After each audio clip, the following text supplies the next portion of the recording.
Dicevo, il comune veramente ha pensato di fare la variazione del piano regolatore, metterlo B2, e hanno fatto un progetto per 40 appartamenti su questo terreno.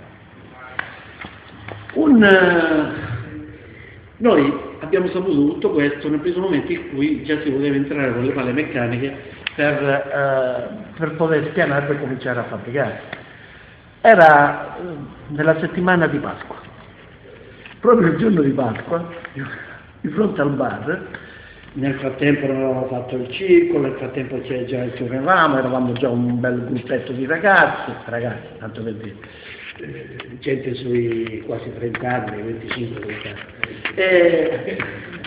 Non sono ragazzi, cioè ragazzi noi sentiamo un pochettino più piccoli, eravamo già, tra altre cose molti di noi erano anche un po' testa calda, nel senso di quelli che non volevano imposizione dall'alto, che cercavano di interessarsi della cosa pubblica, che cercavano un po' come vogliono fare ora che sono i ragazzi qui che si vogliono partecipare con grill e cose varie, un po' così.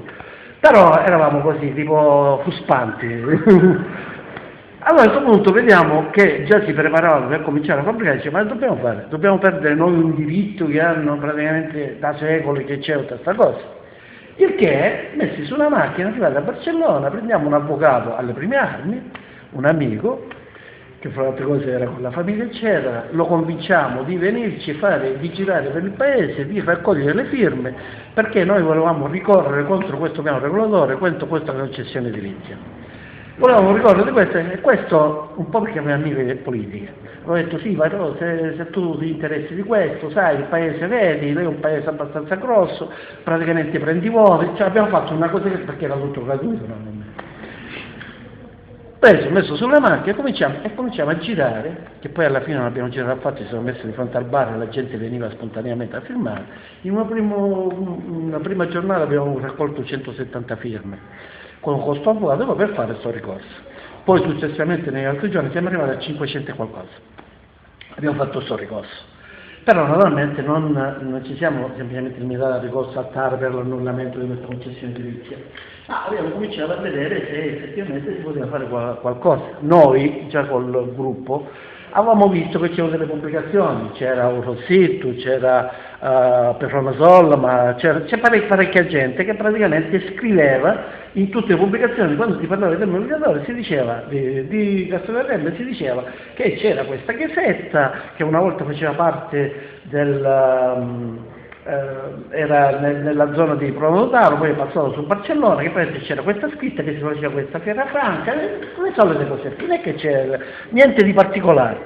Noi praticamente abbiamo visto tutta questa cosa qui e in quel momento abbiamo scoperto che esistevano questi usi civici, che praticamente il fatto che il popolo per parecchio tempo su questo territorio aveva questa facoltà quindi poteva chiedere qualcosa.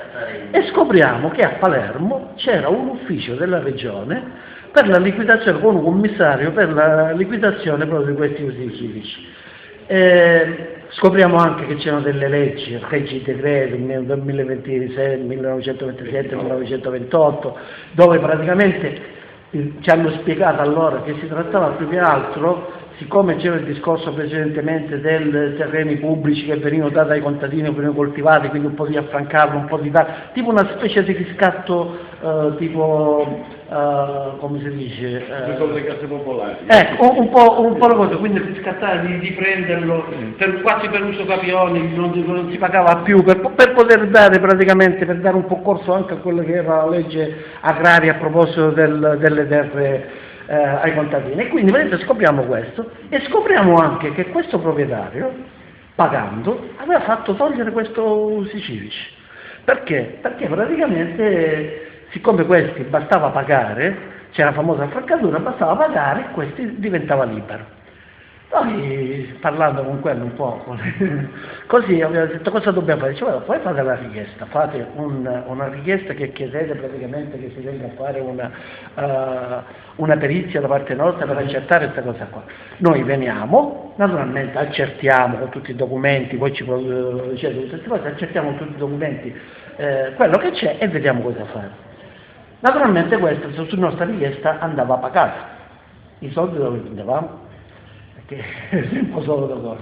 Il che ci hanno detto loro che c'era un sistema, bastava, dice, quando noi siamo pronti per venire con la commissione, bastava che voi praticamente fate una richiesta di annullamento di questa commissione. Noi veniamo ugualmente, perché già l'abbiamo fatta, però a quel punto diventa gratuito.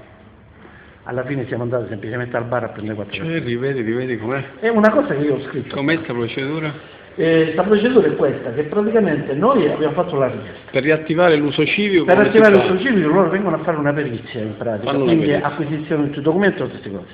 Però all'ultimo momento noi praticamente rinunciavamo a questa richiesta. Loro, siccome già l'avevano deciso e volevano accertare se effettivamente c'era questa cosa, sono venuti ugualmente. E infatti sono venuti ugualmente, hanno fatto la perizia, hanno accettato tutto quanto e ci hanno dato ragione, hanno rimesso l'uso civico nonostante aveva pagato il costo. Lo hanno rimesso da capo. E questo, fra altre cose, poi ci è servito anche al ricorso al TAR, perché al TAR non avevamo fatto ricorso non tanto per una questione di paesaggio, ma perché su quel territorio c'era un uso civico che si faceva da secoli, tutta questa roba. Infatti, dicevo qui poco fa, lui quando mi faceva vedere là, che nel ricorso al TAR, proprio il punto A, il primo punto, era proprio questo qua, quello del... Oddio. Proprio questo qua, per esempio... Un richiamo storico. È un richiamo, c'era scritto: il terreno su cui è stata rilasciata la concessione edilizia, di cui è emigrafe è gravato un uso civico sorto in virtù del regio decreto di Filippo IV di Spagna, che è concesso al popolo circa 3 secoli e mezzo addietro, per i giorni 13, 14 e 15, allora abbiamo detto messo noi, della ricorrenza annuale della fiera del bestiame e del miliatore, la possibilità di libero accesso e regresso sul terreno, che naturalmente è la chiesa vecchia adiacente, l'abbazia cistercense, eccetera, eccetera. Cioè non abbiamo fatto impostando proprio su questo, la stessa cosa avevamo fatto naturalmente con quello degli usi civici. E su questo loro ci hanno dato ragione, su tutta la linea, hanno annullato tutto quanto, quindi proprio su questo fatto qua. E quindi praticamente abbiamo avuto studio civico da parte della Regione, sul TAR prima ci ha dato una sospensiva, ci ha fatto una sospensiva, quindi sono bloccati i lavori. Loro appena hanno visto che il deposito del ricorso, l'avvocato avevano un avvocato, noi avevamo un avvocaticchio di 4 soldi appena laureato e che non aveva niente, non sapeva niente di quello che era questo tipo di come si facevano in pratica il ricorso al TAR, tutta questa roba qua. Lui, il proprietario, aveva praticamente un professore universitario di Catania, che era proprio uno che trattava di queste cose. Infatti noi eravamo sicuri di perderla di questo ricorso. Diciamo che all'ultimo momento ci è venuto in aiuto il professor Fazio, che ora è morto, che insegnava all'università qui a Messina, che per una questione sua personale su un altro terreno che gliel'avevano messo come si chiama, zona industriale, e che lui non voleva, ci ha dato una mano e proprio quel giorno che c'era, si discuteva questo ricorso, è venuto a Catania, è stato lui che ha praticamente portato avanti, diciamo che gli ha quasi dettato al magistrato che c'era lì cosa doveva scrivere, cosa doveva fare. Poi diciamo ci ha aiutato, però indipendentemente da questo ci hanno dato ragione. Naturalmente il Comune poi successivamente ha annullato questa concessione edilizia perché l'ha dovuto annullare e si sono fatti carico loro era una richiesta che avevamo fatto noi come circolo, di fare un parco su quell'area lì e quindi di vincolarlo per sempre, in modo che non ci potesse più essere un qualcosa, perché già negli anni precedenti era successo parecchie volte.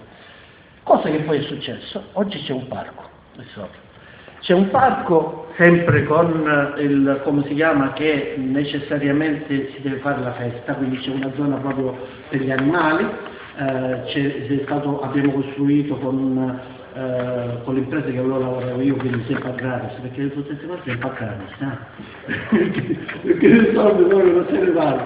Abbiamo costruito un palco praticamente in cemento abbastanza basso, in modo che ogni anno non si dovesse spendere i 100-200 mila lire all'ora per poter costruire questo parco, quindi praticamente è una zona più bassa dove invece è più per gli artigiani. quindi per quelli che vengono per la lavorazione, non so, del rame,